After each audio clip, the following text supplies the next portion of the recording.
Hello my dear students.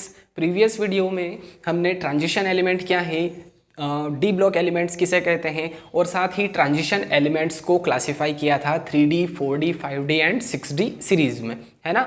तो previous video भी बहुत ज़्यादा इंपॉर्टेंट था। अगर आपने नहीं देखा है तो डिस्क्रिप्शन बॉक्स में लिंक गिवन है, आप वो वीडियो देख सकते हैं।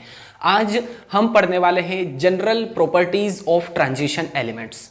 ठीक है, कुछ प्रॉपर्टीज है, आपकी एनसीईआरटी में भी है, बहुत ज़्यादा इंपॉर्टेंट है और इन प्रॉपर्टीज के बेस पर ही क्वेश्चंस आपके एग्जाम में बनते हैं। ठीक है, तो प्लीज गाइज फोकस आपका एंड तक व्हाइट बोर्ड पर रखना है। आज हम दो जनरल प्रॉपर्टीज करने वाले हैं, एक है एटॉमिक रेडियाई और दूसरी है आयोनिक रेडियाई। ठीक है, जो ट्रांजिशन एलिमेंट्स होते हैं 3D, 4D, 5D and 6D series के जो एटॉमिक रेडियाई है वो हम देखेंगे, साथ ही आयोनिक रेडियाई पर भी हम फोकस करेंगे। ठीक है, चलिए तो एटॉमिक रेडियाई में क्या लिखा है देखते हैं। फर्स्ट पॉइंट लिखा है इसमें, देखिए पॉइंट वाइज कर दिया है मैंने आपके लिए ताकि थोड़ा सा इजी हो जाए, है ना। पॉइंट याद करने इजी होते हैं as compare to paragraph. Paragraph याद करना थोड़ा सा मुश्किल होता है। ओके, तो फर्स्ट पॉइंट लिखा है atomic radii of transition metals are smaller than their corresponding S block elements and are greater than their corresponding P block elements, है ना। बिल्कुल इजी है, कुछ नहीं है। जो ट्रांजिशन एलिमेंट्स है उनकी एटॉमिक रेडियाई उनके कोरेस्पोंडिंग S ब्लॉक एलिमेंट्स से स्मॉल होती है ना। लिखा है smaller than their corresponding S block elements, और ग्रेटर होती है किसके कंपैरिजन में, उनके कोरेस्पोंडिंग P ब्लॉक एलिमेंट्स के कंपैरिजन में।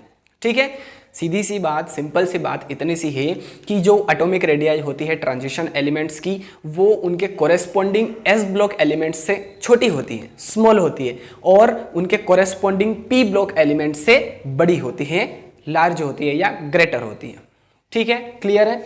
चलिए नेक्स्ट लिखा है atomic radii of D block metals in a series initially decreases with the increase in atomic number, और ये इंक्रीज कहां तक होगी, एटॉमिक नंबर 21 स्कैंडियम से एटॉमिक नंबर 25 मैग्नीज तक।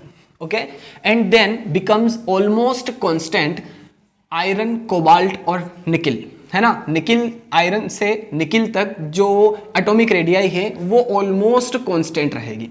ठीक है, and at the end the atomic radii slightly increases for last two elements copper and zinc. Okay, जो लास्ट के दो एलिमेंट्स हैं उनके लिए थोड़ी सी बढ़ जाएगी, इंक्रीज हो जाएगी एटॉमिक रेडियाई, है ना। दूसरा जो पॉइंट है बहुत ज़्यादा इंपॉर्टेंट है और इसी पर से क्वेश्चंस बनते हैं आपकी एग्जाम्स में। तो ये रीज़न हमें समझना है कि पहले डिक्रीज हो रही है 5 एलिमेंट्स के लिए, फिर 3 एलिमेंट्स के लिए सेम रह रही है, कांस्टेंट रह रही है, और फिर 2 एलिमेंट्स के लिए इंक्रीज हो रही है। तो इसका रीज़न क्या है ना। देखिए यहाँ पर 3D सीरीज मैंने बनाई है, लिखी है, तो ये जो नीचे नंबर्स लिखे हैं, डिजिट लिखे हैं, ये इनकी एटॉमिक रेडियाई है पिकोमीटर में, है ना। लिखा है इन पिकोमीटर, तो पिकोमीटर में इनकी एटॉमिक रेडियाई है। देखिए स्कैंडियम की 144, टाइटेनियम की 132, vanadium 122, chromium 118, manganese 117, iron 116, cobalt 115, nickel 115, copper 117 और जिंक 125।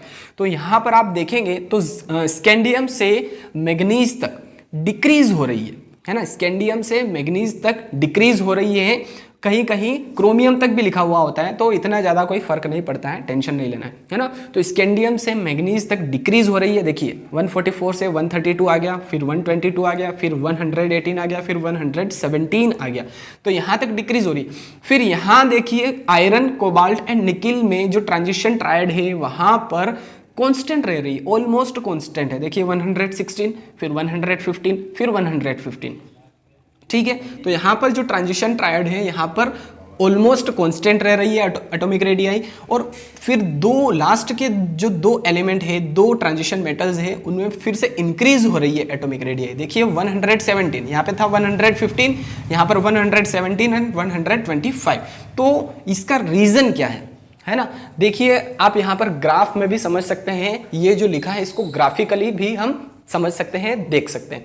देखिए इस ग्राफ में अगर आप देखेंगे तो जो 3D सीरीज है स्कैंडियम, टाइटेनियम, वेनेडियम, क्रोमियम वाली, है ना, उसकी एटॉमिक रेडियाई थोड़ी सी कम है ना। अब फिर उसके बाद में जो सेकेंड सीरीज है, सेकेंड ट्रांजिशन सीरीज है यट्रियम है ना, यट्रियम वाली, यट्रियम, जर्कोनियम, मोलिब्डेनम, ये वाली, तो इसमें थोड़ी सी इंक्रीज हो जाती है एटॉमिक रेडियाई। बट जो लेंथेनाइड्स होते हैं है ना, लेंथेनम, हाफनियम, ये वाली सीरीज अगर आप देखेंगे यहाँ पर तो ये सबसे ऊपर रहती है, यानी कि इसकी एटॉमिक रेडियाई सबसे ज़्यादा होती है। बट एक चीज़ आपको ये भी दिख रही होगी कि जो सेकेंड एंड थर्ड सीरीज है ना, यट्रियम और फिर कौन सी, लेंथेनम वाली है ना, लेंथेनाइड, तो इनके बीच में बहुत कम गैप है। तो इसका रीज़न क्या है? इसका रीज़न ये है कि यहाँ पर लेंथेनाइड कॉन्ट्रैक्शन हो जाता है, और लेंथेनाइड कॉन्ट्रैक्शन आपकी एनसीईआरटी में भी है और मोस्ट इंपॉर्टेंट टॉपिक रहने वाला है। ठीक है, तो उसको हम अगले वीडियोस में डिस्कस करने वाले हैं, बिल्कुल करेंगे, सेपरेट वीडियो हम बनाएंगे उसके लिए। ठीक है, तो आई होप ग्राफ के थ्रू आप अच्छे से क्लियर कर पाए होंगे कि किस तरह से डिक्रीज होती है, फिर कांस्टेंट रहती है, और फिर बाद में लास्ट के 2 एलिमेंट्स के लिए एटॉमिक रेडियाई इंक्रीज हो जाती है। ठीक है, चलिए, तो मैं अभी यहाँ पर ये रफ कर देता हूँ, आप स्क्रीनशॉट ले लीजिए, क्योंकि मुझे आपको एक्सप्लेन करना है कि इसका रीज़न क्या है ना, क्या एक्सप्लेन करना है, क्या समझना है आपको कि पहले 5 एलिमेंट्स के लिए डिक्रीज क्यों हो रही है, फिर कांस्टेंट क्यों रह रही है, और फिर इंक्रीज क्यों हो रही है, तो ये हमें समझना है। ठीक है, चलिए, तो ये 3D सीरीज है ना, हम 3D सीरीज को लेकर के चलते हैं। चलिए, तो इनके जो साइज होते हैं, एटॉमिक रेडियाई होते हैं। सबसे पहली बात तो मैं ये आपको बता दूं कि एटॉमिक रेडियाई क्या होता है ना, एटॉमिक रेडियस क्या होता है। तो देखिए, ये एक न्यूक्लियस है ना, न्यूक्लियस है, न्यूक्लियस के चारों तरफ क्या होता है, शेल्स होते हैं है ना, ऑर्बिट्स होते हैं। तो ये न्यूक्लियस से लगा करके जो आउटर मोस्ट शेल है, इसके बीच का जो डिस्टेंस है वही होता है हमारा एटॉमिक रेडियाई, या एटॉमिक रेडियस भी इसको कहते हैं, है ना। न्यूक्लियस के जो सेंटर पॉइंट है, यहां से लगा करके आउटर मोस्ट शेल, यानी कि जो वैलेंस शेल है, उसके बीच का जो डिस्टेंस है उसे ही हम कहते हैं एटॉमिक रेडियाई या एटॉमिक रेडियस। ठीक है, क्लियर है। चलिए, तो अब यहाँ पर एटॉमिक रेडियाई में आपको बना के बता देता हूँ इनके साइज, है ना, हम समझने के लिए ये बना रहे हैं। देखिए, स्कैंडियम का ये है साइज, फिर टाइटेनियम, फिर वेनेडियम, फिर क्रोमियम, फिर मैग्नीज, है ना। फर्स्ट 5 एलिमेंट्स के लिए डिक्रीज हो रहा है, आपको क्लियरली विजिबल है। अब उसके बाद में अगर आप देखेंगे तो आयरन, कोबाल्ट एंड निकिल, इन तीनों के लिए ऑलमोस्ट सेम है, कांस्टेंट है। और उसके बाद में कॉपर एंड जिंक के लिए थोड़ा सा जो एटॉमिक रेडियस है वो इंक्रीज हो जाएगा। कुछ इस तरह से यहाँ पर एटॉमिक साइज होता है ना। ये हमने सिर्फ समझने के लिए बनाया है ना। पहले 5 एलिमेंट्स के लिए देखिए डिक्रीज हो रहा है ना, आप देखेंगे तो डिक्रीज हो रहा है। फिर 3 एलिमेंट्स जो है, जिसे ट्रांजिशन ट्राइड्स कहते हैं, उसके लिए सेम रह रहा है, कांस्टेंट रह रहा है। और फिर लास्ट के जो 2 एलिमेंट्स है, उनके लिए फिर से इंक्रीज हो रहा है एटॉमिक रेडियाई। तो इसका रीजन क्या है? तो इसका रीजन, फर्स्ट रीजन मैं आपको बताता हूं, डिक्रीज होने का रीजन बताता हूं मैं, ठीक है, कि ये डिक्रीज क्यों हो रहा है ना, डिक्रीज क्यों हो रहा है। इसका रीजन ये है कि जो हमें पता है कि एक जो एटॉमिक नंबर है वो इंक्रीज हो रहा है। जैसे कि स्कैंडियम का होता है 21, है ना, टाइटेनियम का होता है 22, फिर वेनेडियम 23, क्रोमियम 24, कुछ इस तरह से एक एटॉमिक नंबर इंक्रीज होता जाता है। अब एटॉमिक नंबर इंक्रीज हो रहा है, यानी कि इलेक्ट्रॉन्स भी इंक्रीज हो रहे हैं, है ना, और प्रोटॉन्स भी इंक्रीज हो रहे हैं, है ना। एटॉमिक नंबर का मतलब क्या होता है? जितने इलेक्ट्रॉन उतने ही प्रोटॉन, और वही उसका होता है एटॉमिक नंबर, है ना। जैसे कि स्कैंडियम की बात करें तो स्कैंडियम में 21 इलेक्ट्रॉन होंगे, 21 प्रोटॉन होंगे। अगर टाइटेनियम की बात करें तो 22 इलेक्ट्रॉन होंगे, 22 प्रोटॉन्स भी होंगे। तो यहां पर इलेक्ट्रॉन्स में इंक्रीज होने के साथ साथ में प्रोटॉन भी इंक्रीज हो रहे हैं। तो यहां पर प्रोटॉन इंक्रीज हो रहे हैं, सो इंक्रीज ये भी होगा, क्या होगा? न्यूक्लियर चार्ज होगा कि नहीं होगा? बिल्कुल होगा, क्योंकि जो न्यूक्लियस है उसके अंदर प्रोटॉन होते हैं, तो जो न्यूक्लियर चार्ज है वो भी इंक्रीज होगा, है ना। तो यहां पर क्या होगा? न्यूक्लियर चार्ज इंक्रीज होगा। मैं यहां पर लिख देता हूं, न्यूक्लियर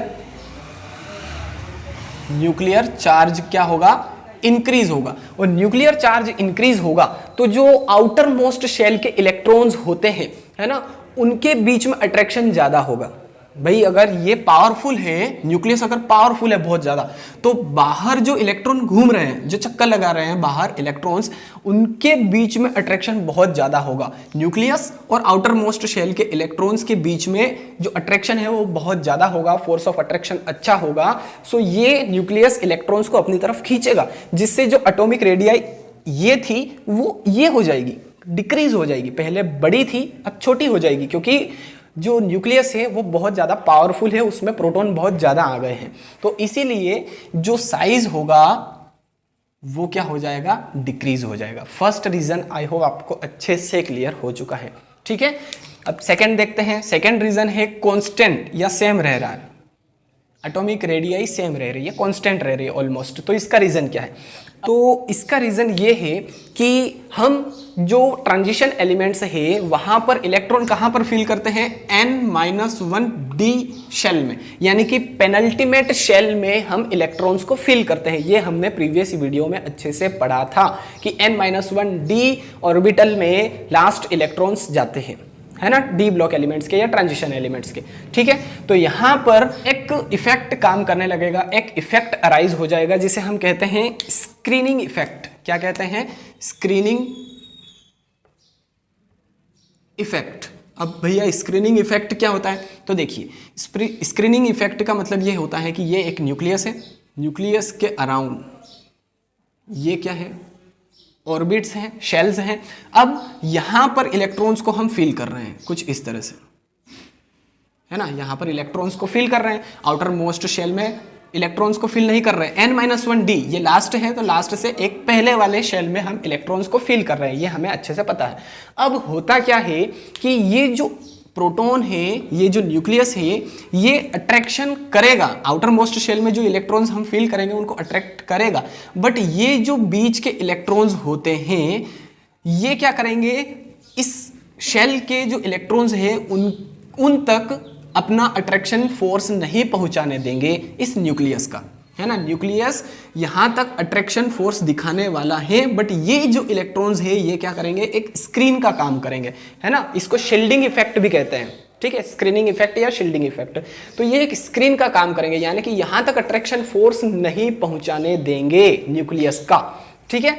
तो यहां पर क्या होता है, स्क्रीनिंग इफेक्ट अराइज हो जाता है। Screening effect, screening effect I hope आपको अच्छे से क्लियर हो चुका है। स्क्रीनिंग इफेक्ट क्या है कि जो आउटर मोस्ट शेल है यहां तक ये न्यूक्लियस अपना अट्रैक्शन फोर्स दिखाना चाहता है, ठीक है, बट ये जो अंदर के इलेक्ट्रॉन्स हैं, जो पेनल्टीमेट शेल में इलेक्ट्रॉन्स फिल किए हैं हमने, ये क्या करेंगे, इन इलेक्ट्रॉन्स तक, जो आउटर मोस्ट शेल में इलेक्ट्रॉन्स आएंगे एटॉमिक नंबर बढ़ने के साथ में, तो उन तक अपना अट्रैक्शन फोर्स नहीं पहुंचाने देता है। सो इसीलिए स्क्रीनिंग इफेक्ट अराइज हो जाता है। और स्क्रीनिंग इफेक्ट जब अराइज होता है तो यहां पर जो साइज है, यहां पर जो साइज है वो क्या हो जाएगी, सेम रहने वाली है, ठीक है। स्क्रीनिंग इफेक्ट के कारण जो साइज है, एटॉमिक रेडियाई है, वो सेम रहने वाली है, ठीक। अब थर्ड पॉइंट क्या है, थर्ड रीजन क्या है कि ये फिर से इंक्रीज हो रही है। इसका रीजन क्या है, तो देखिए हम यहाँ पर जैसे जैसे इलेक्ट्रॉन्स बढ़ते जाएंगे, क्योंकि एटॉमिक नंबर बढ़ता जा रहा है तो इलेक्ट्रॉन्स भी बढ़ेंगे, तो इलेक्ट्रॉन्स बढ़ेंगे तो हम क्या करेंगे कि आउटर मोस्ट शेल में भी फिर इलेक्ट्रॉन को फिल करने लगेंगे। सो इस कंडीशन में क्या होगा, इलेक्ट्रॉन रिपल्शन होने लग जाएगा, इलेक्ट्रॉन रिपल्शन होने लग जाएगा। और हमें पता है जब भी इलेक्ट्रॉन में रिपल्शन होता है तो रिपल्शन होता है यानी कि दूर दूर भेजते हैं, है ना।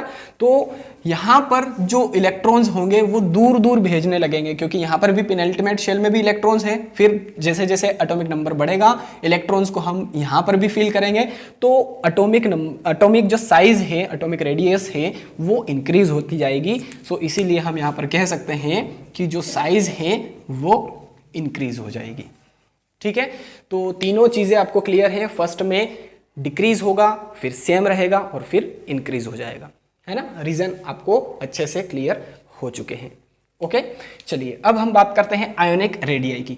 तो आयोनिक रेडियाई बिल्कुल सेम है, अगर आपने एटॉमिक रेडियाई अच्छे से देखी है, समझी है, तो आयोनिक रेडियाई बिल्कुल इजी है, सेम फंडा होने वाला है यहाँ पर, है ना। और फर्स्ट पॉइंट भी यही लिखा है, देखिए the trend followed by the ionic radii is the same as that followed by atomic radii. Atomic radii के थ्रू जो ट्रेंड फॉलो होता है वही आयोनिक रेडियाई में भी फॉलो होता है, यानी कि मतलब जो एटॉमिक रेडियाई का सिस्टम है वही आयोनिक रेडियाई का सिस्टम है ना। जैसे कि पहले डिक्रीज होती है, फिर कांस्टेंट रहती है ऑलमोस्ट, और फिर स्लाइटली इंक्रीज हो जाती है ना, हल्की सी बढ़ जाती है। तो यही फंडा फॉलो होगा यहाँ पर आयोनिक रेडियाई में।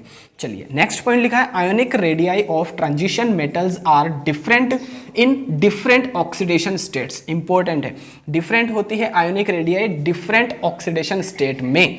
In general the ionic radii decreases, है ना। जनरल क्या होता है, आयोनिक रेडियाई डिक्रीज होती है, कब होती है, increase in oxidation state. Oxidation state अगर हम इंक्रीज करेंगे डी ब्लॉक एलिमेंट्स की, तो इनका जो एटॉमिक रेडियाई आयोनिक रेडियाई है वो डिक्रीज हो जाएगी। एग्जांपल मैं अभी आपको दूंगा।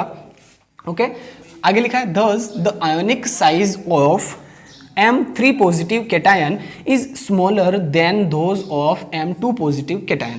This happens because of the increase in effective nuclear charge, है ना। ये क्यों होता है, क्योंकि यहाँ पर इफेक्टिव न्यूक्लियर चार्ज बढ़ जाता है, इंक्रीज हो जाता है। सो इसीलिए जो M3 पॉजिटिव कैटायन है उसकी जो आयोनिक रेडियाई है वो स्मॉल होती है देन किसके कंपैरिजन में, M2 पॉजिटिव कैटायन के कंपैरिजन में। ठीक है, अब देखिए सपोज कीजिए, ये क्लियर है, स्क्रीनशॉट ले लीजिए इसका आप तो पहले। ठीक है, चलिए अब क्या होता है, देखिए ये न्यूक्लियस है, ये फर्स्ट शेल है, ये सेकेंड शेल है, यहाँ पर थर्ड शेल है। सपोज कीजिए थर्ड शेल में 2 इलेक्ट्रॉन्स है, आउटर मोस्ट शेल में 2 इलेक्ट्रॉन्स है, यहाँ पर 2 इलेक्ट्रॉन्स हैं, यहाँ पर 8 इलेक्ट्रॉन्स फिल है कंप्लीटली, यहाँ पर 2 इलेक्ट्रॉन्स है। अगर ये 2 इलेक्ट्रॉन्स में डोनेट कर दूँ तो, है ना, तो क्या होगा, M2 पॉजिटिव का फॉर्मेशन हो जाएगा। तो ये 2 इलेक्ट्रॉन डोनेट किए तो ये शेल तो पूरी खत्म हो गई ना, ये शेल क्या हो गई, पूरी खत्म हो गई कि नहीं हो गई, है ना। तो यहाँ पर देखिए एटॉमिक रेडियस कम हो गई है, डिक्रीज हो गई है। तो जैसे जैसे जो ऑक्सीडेशन स्टेट है बढ़ती जाएगी, एटॉमिक रेडियाई अपने आप आयोनिक रेडियाई अपने आप कम होती जाएगी। बस ये रीजन है ना। अगर M3 पॉजिटिव है, M3 पॉजिटिव कैटायन है, तो ये इसकी ऑक्सीडेशन स्टेट ज़्यादा है, तो इसकी जो साइज है वो कम रहेगी किसके कंपैरिजन में, M2 पॉजिटिव के कंपैरिजन में। ठीक है, यहाँ पर ऑक्सीडेशन स्टेट ज़्यादा है तो इसकी आयोनिक रेडियाई कम होगी, यहाँ पर ऑक्सीडेशन स्टेट कम है तो इसकी एटॉमिक रेडियाई बढ़ेगी या इंक्रीज होगी। क्लियर है। तो आई होप एटॉमिक रेडियाई क्या है ना, और आयोनिक रेडियाई क्या है, इनमें किस तरह से चेंज होता है, डिक्रीज हो रही है तो क्यों हो रही है, कांस्टेंट है तो क्यों है, और फिर इंक्रीज हो रही है तो क्यों इंक्रीज हो रही है। तो इन सभी का रीज़न आई होप आपको आज अच्छे से क्लियर हो चुका है। देखिए मेहनत बहुत हो रही है इस चैनल पर सिर्फ आपके लिए, तो प्लीज़ वीडियो देखने के बाद लाइक शेयर एंड सब्सक्राइब जरूर कर लीजिएगा। ओके।